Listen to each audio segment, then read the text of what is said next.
Hole square A plus B whole square हे 5 square 25 होईल या जागी.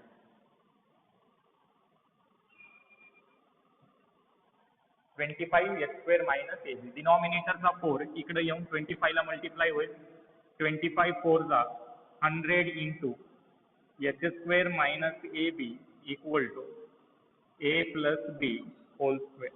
हे आपलं रिक्वायर्ड प्रूफ आहे. मी इथे एक स्टेप बाउन्स केलो. Squaring on both side. Squaring on both side जेव्हा करतो 2 स्क्वेअर 4 होईल. Under root H square minus A बीचा होल स्क्वेअर, स्क्वेअर रूट आणि होल स्क्वेअर कॅन्सल होईल. H square minus A B उरेल इथं, या जागी A plus B whole square येईल. आणि आर एच एस मध्ये 2 चा स्क्वेअर 4, स्क्वेअर रूट आणि होल स्क्वेअर कॅन्सल. आणि मीन वाईल मधल्या स्क्वेअर सॉल्व केलो मी, 25/4 भेटलाय. इथं 6 तशाच तसा आहे. डिनॉमिनेटरच्या 5 चा स्क्वेअर 25. नेक्स्ट स्टेप मध्ये मी हे 25 इकडे आणून एच स्क्वेअर मायनस ए बीला मल्टिप्लाय केलो, ए प्लस बी होल स्क्वेअर तिकडे न्यायलो. तिकडे नेते वेळेसच इथं मी एलसीएम सॉल्व केलो. 25/4 मायनस 6 चा आन्सर येते 1/4. नेक्स्ट स्टेप मध्ये हे डिनॉमिनेटरचा 4 25 ला आणून मल्टिप्लाय केलो, हे होईल 100 into H square minus A B equal to A plus B whole square. चला लिहून द्या.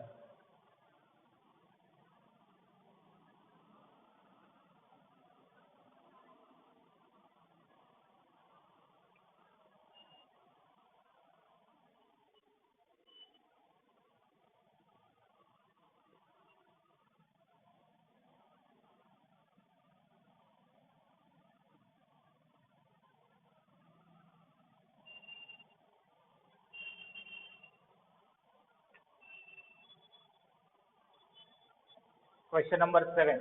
Find the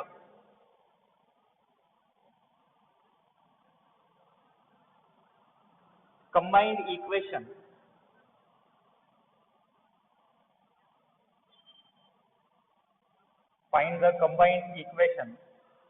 of line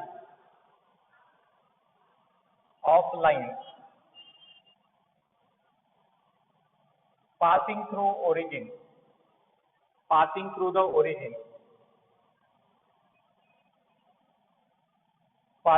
the origin and each of which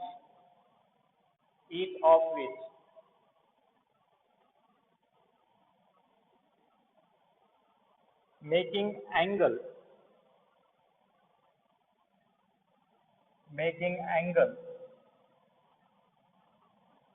60 degree with the y-axis.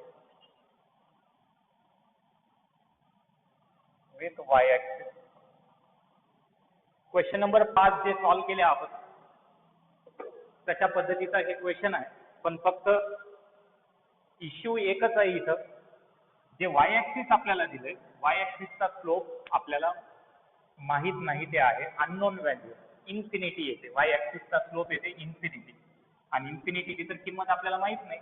त्यामुळं आपल्याला त्या पद्धतीनं आपल्याला हे क्वेश्चन सॉल्व करता येईल. ज्या पद्धतीनं आपण क्वेश्चन नंबर 5 सॉल्व केल्या त्या पद्धतीनं सॉल्व करता येणार नाही.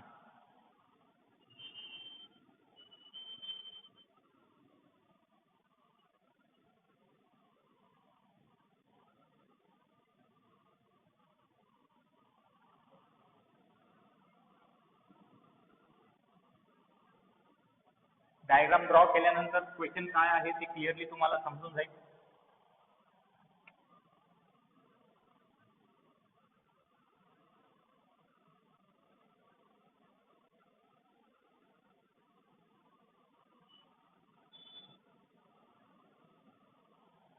हे आहे वाय ऍक्सिस. वाय ऍक्सिसचा जर स्लोप मला माहित राहिला असता किंवा काही ना काही नोन व्हॅल्यू राहिली असती तर इझिली आपण वाय ऍक्सिस आणि या दोन लाईन्स पैकी एखाद्या लाईनला कन्सिडर करून सॉल्व केल्या असत्या क्वेश्चन नंबर 5 सारखं. पण वाय ऍक्सिसचा स्लोप इन्फिनिटी येते, त्याची व्हॅल्यू आपल्याला ऍक्च्युअल व्हॅल्यू माहित नाही. त्यामुळं आपल्याला एक्स ऍक्सिस सोबत अँगल कन्सिडर करून त्याच्या बेसिसवर स्लोप आणावं लागतील. आता दिलंय काय question, find the combined equation of line passing through the origin. अशा लाईन्सचं कंबाइंड इक्वेशन आणायचंय जे की ओरिजिन पासून पास होतात. And each of which making an angle of 60 degree with Y axis. Suppose हे एक लाईन आहे, L1 जे की y ऍक्सिस सोबत 60 डिग्री करते आणि दुसरी लाईन आहे L2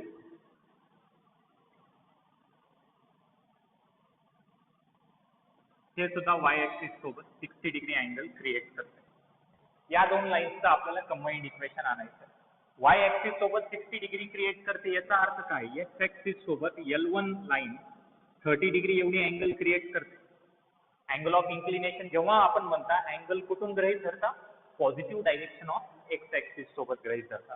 म्हणजे L1 लाईनचं अँगल ऑफ इन्क्लिनेशन झालं 30 डिग्री आणि L2 लाईनचं हे 60 + 60 120 + 30 L2 लाईनचं अँगल ऑफ इन्क्लिनेशन झालं 150 डिग्री. L2 लाईनचं अँगल ऑफ इन्क्लिनेशन झालं 150 degree. Let L1 and L2 be the two lines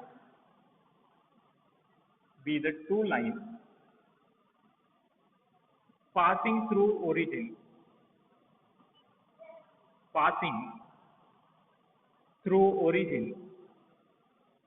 be the two lines passing through origin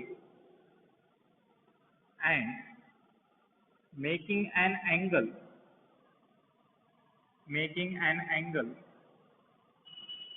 of 60 degree with y axis.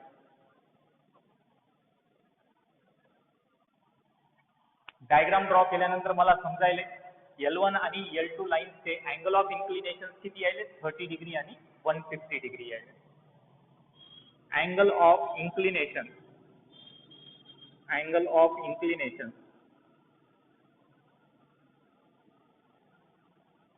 of the line L1 and L2 are 30 degree and 150 degree. आता तुम्हाला तर माहिती आहे angle of inclination जर असेल तर त्याच्या बेसिसवर आपल्याला स्लोप आणता येते. फॉर्म्युला आहे m = tan theta.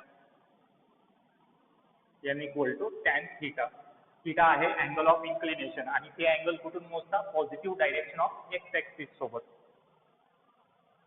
Slope of line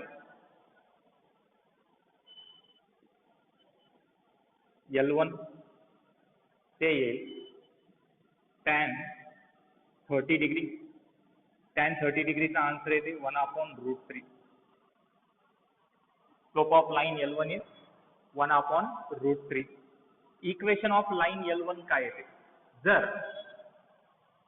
line origin पासून पास होत असेल, लाईन तर ओरिजिन पासून पास व्हायला ऑलरेडी मी लिहिलो आणि क्वेश्चन मध्ये पण दिलेला आहे. लाईन जर ओरिजिन पासून पास होत असतील, आपल्याला स्लोप माहित असेल तर त्यांचे इक्वेशन येते y = mx. काय येते? y = mx. Equation of line L1 ते येते y = 1/√3 x. त्यालाच आपण असं म्हणू शकता √3y = x. that is x - 0 = x - √3y. that is x - √3y = 0. हे झालं इक्वेशन ऑफ लाईन L1. आता सिमिलरली लाईन L2 आपण सॉल्व करू. स्लोप ऑफ लाईन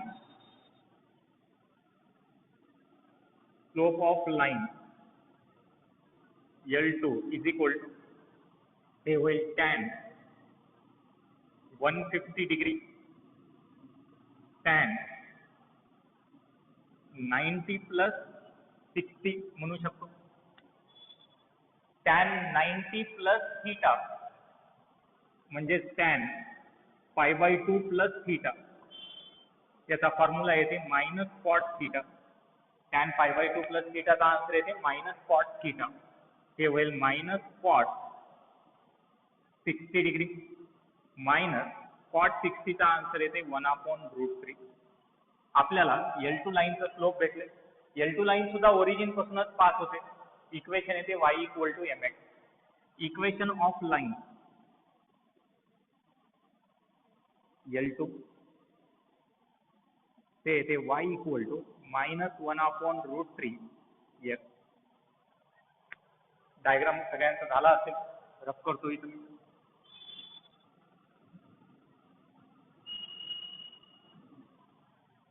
हे होईल √3 जर इकडे आणू, √3y equal to -x, √3y equal to -x इकडे घेतो, हे होईल x plus √3y equal to 0. हे झालं लाईन L2 चा इक्वेशन. आता L1 लाईनचं इक्वेशन आपल्याकडे आहे, L2 लाईनचं इक्वेशन आपल्याकडे आहे, यांचं आपण कंबाईंड इक्वेशन करू. Required combined equation